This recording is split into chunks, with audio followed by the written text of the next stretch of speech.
So I'm dreaming of this place. It's Leopold's Book Bar Cafe. It's the dreamiest bookstore, cafe, and cocktail bar combo you'll ever find. And it's right here at 1301 Regent Street. They've got the latest books from around the world, wines to sip or take home, and live jazz, plus open hours until midnight most nights of the week. You can grab a drink or dessert and just kick back at Leopold's. Today on CityCast Madison.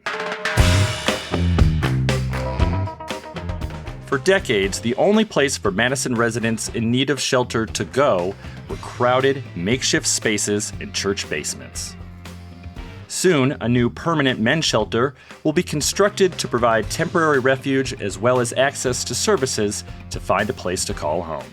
Jim O'Keefe, Madison's Community Development Director, is here to give us details on why this new shelter is needed and how it represents a fundamental shift in how local government addresses homelessness in our community. It's Monday, October 30th. I'm Dylan Brogan, and here's what Madison's talking about.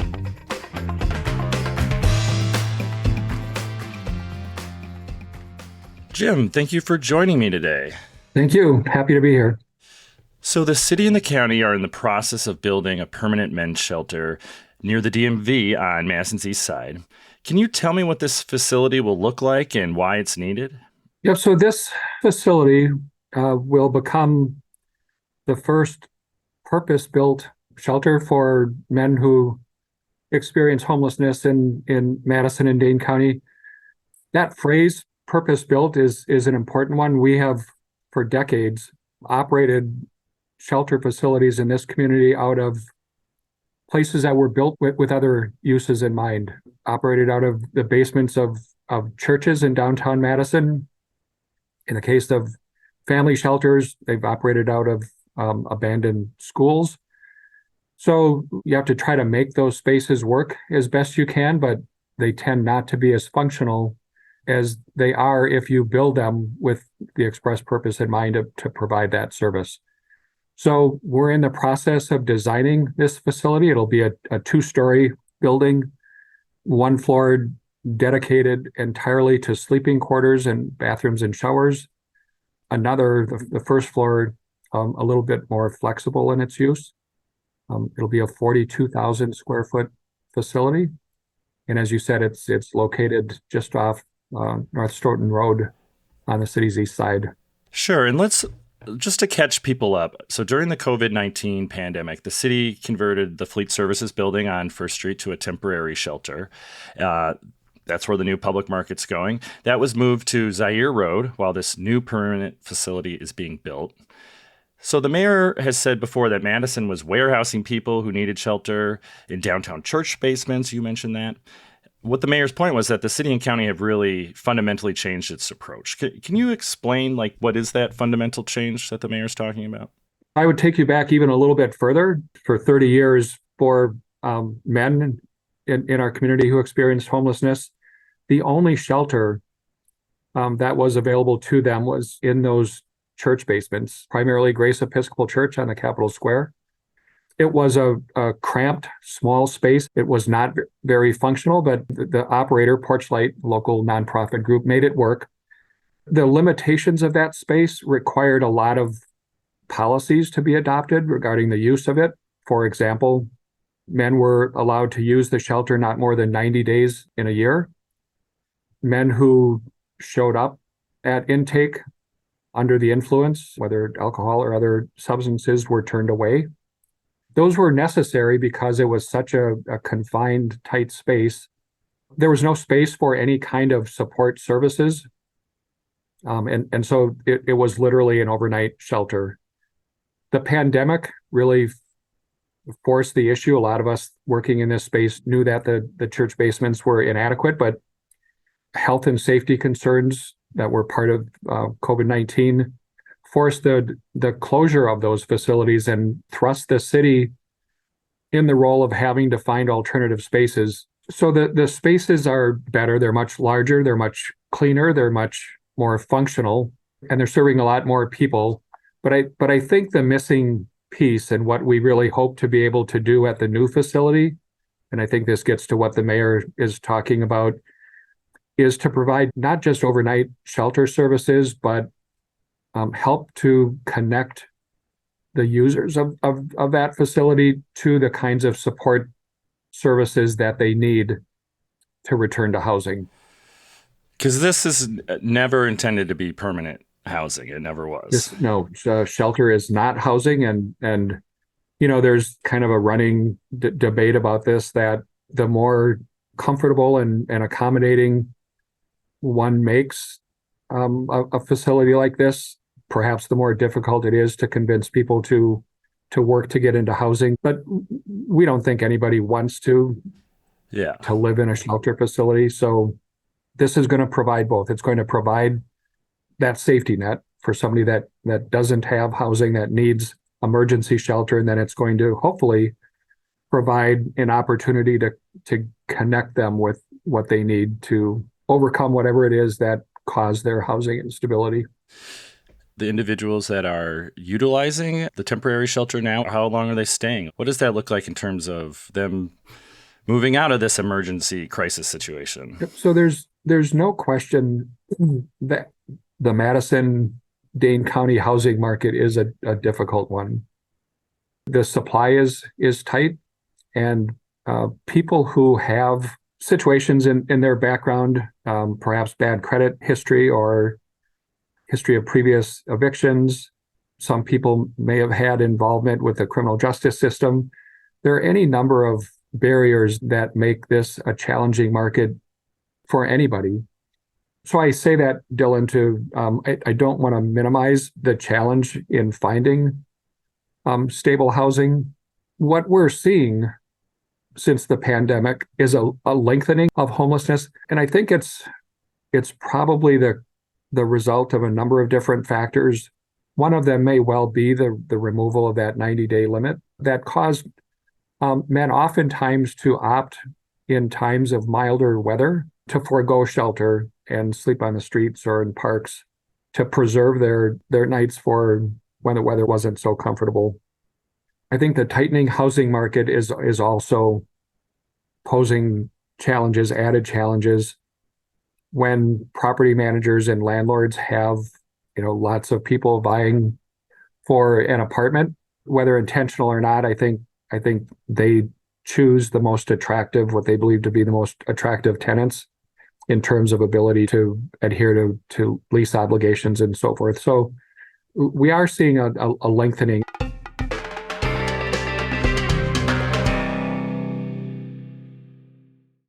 Now, this shelter is just for men. Why is that?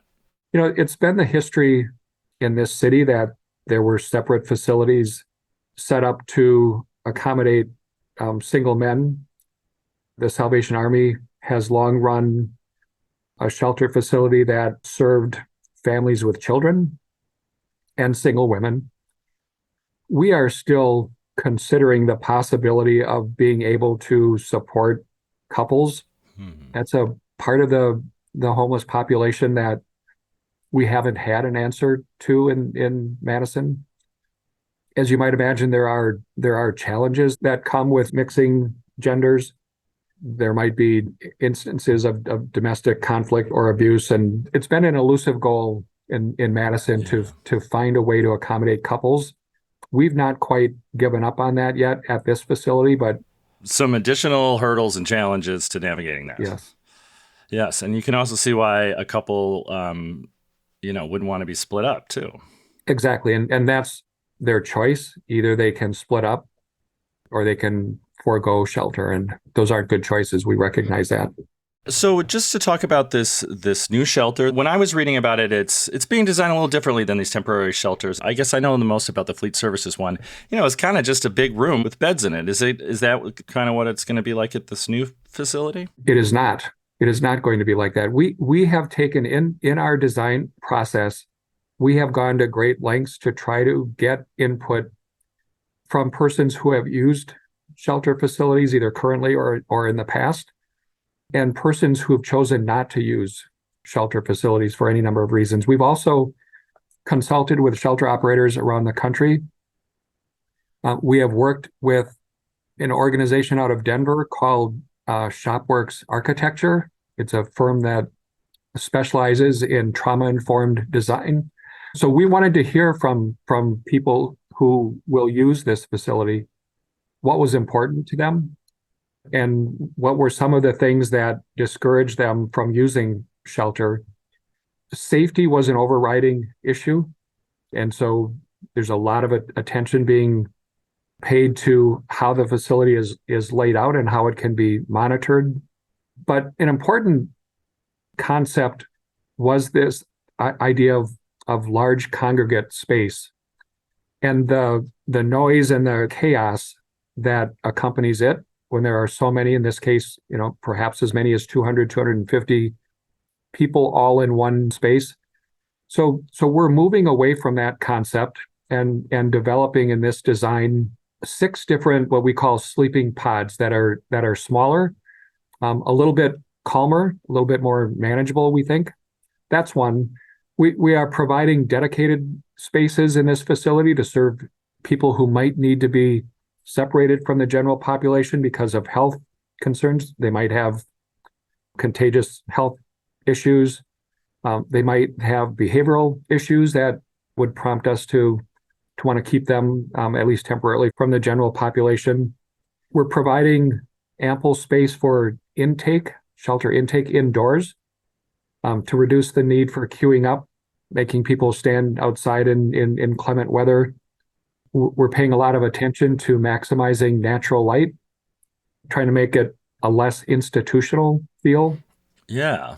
And we are providing opportunities for secure storage. That was one of the things that led a lot of people not to use shelters. They had no place to store their belongings where they would be safe. So those are some of the features that are being built into this design that we think are directly responsive to what we've heard from people who have or might need to use shelter.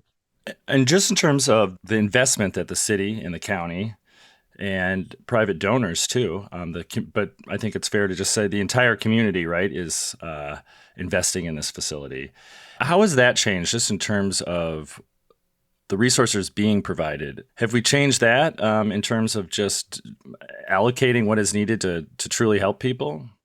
So if this facility is going to be successful, if it is going to be able to do what we all hope and want it to do, it is going to require participation across the spectrum. So you're right, the city and county governments are about to make huge investments in this facility.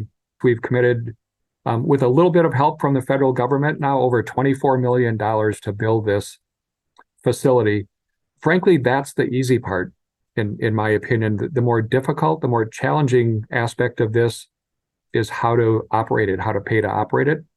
To provide some context, Dylan, pre-pandemic, when Porchlight operated the men's shelter out of the basement of Grace Episcopal Church, they had an annual budget of less than $600,000 a year. They relied on community organizations, mostly faith-based groups, to prepare evening and breakfast meals, prepare and serve evening and breakfast meals. They had a skeletal staff structure to monitor the shelter. Today, we're still doing an overnight shelter, and the annual operating budget has gone from that $600,000, it's grown to now $2.4 million. A lot of that is directly attributable to the pandemic. For example, there's no longer volunteer groups providing meals. Rather, those meals are catered. Staffing is much more robust to accommodate the numbers and provide the services that are needed to support the basic operation of the shelter. So the costs have ballooned, and we have been able to do what we've done only because we've been able to draw on substantial federal assistance that was provided to city and county governments as part of the federal response to COVID. Those funds are being depleted, and by the time we open this facility, they will be gone. And so we've got a huge gap that needs to be filled. The city and the county clearly will need to spend more to subsidize the operations of the shelter than we have in the past. There's no question about that. But we do not together have the capacity to meet that full budget need. And so we are going to be looking to the private sector for help. And the success of that plea to the private sector is going to say a lot about the range of services, supportive services that we'll be able to provide. As we have looked around the country and visited with other shelters, what you will not find is shelter facilities like this that are operated by local units of government. They tend to be functions of private sector, usually nonprofit organizations, with substantial support from private donors. Minneapolis and St. Paul have facilities that we have visited. We kind of view them as the gold standard. They're owned and operated not by the local units of government there, but by their local Catholic charities. So the city and the county have stepped up in a big way, and I expect we'll continue to do that. We'll need to do that, but we're not going to be able to support this without help from the private sector. Well, thank you, Jim. I really appreciate you explaining this to me, and I think you're highlighting that a lot of progress is being made, and that, this is an ongoing challenge for a lot of communities, and Madison sort of proves itself with what comes next. Would you say that's fair? It absolutely is. People often talk about eliminating homelessness, and certainly that's everybody's goal. But as we talked previously, housing stability is a fragile thing for many in our community, and households are often only one health incident or unexpected job loss, one event away from finding themselves suddenly and unexpectedly without housing. So I think we always need a facility like this for somebody to turn to in times of need. And we want to make that a place where they can get resources so that they can return to housing as quickly as possible.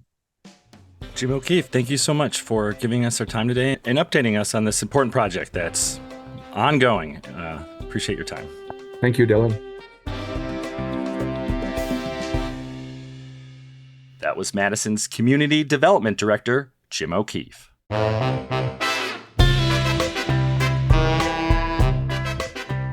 And here's what else Madison's talking about: free speech on campus. A Republican bill will receive a hearing this week that could impose up to a $100,000 fine if University of Wisconsin officials violate a person's right to free speech. Critics of this new bill say the legislation might encourage self-censorship because of the threat of litigation, and some of the penalties would hurt students more than university administrators. If passed by the legislature, Democratic Governor Tony Evers is expected to veto it. And tomorrow is Halloween, and that means trick-or-treaters. Madison doesn't set an official time for the annual distribution of candy to kids, but recommends trick-or-treating take place between 4 and 8 p.m. Surrounding communities like Cottage Grove, Maple Bluff, Middleton, Monona, Sun Prairie, Verona are a little more strict and have varying official start and stop times for trick-or-treaters. Safe bet is to go between 5 and 7 p.m. That's all for today here on CityCast Madison. I'm Dylan Brogan. If you enjoyed the show, why not share this episode with someone who plans on trick-or-treating after 7 p.m.? That's a no-no in Sun Prairie and Waunakee. We'll be back tomorrow morning with more news from around the city. Until then,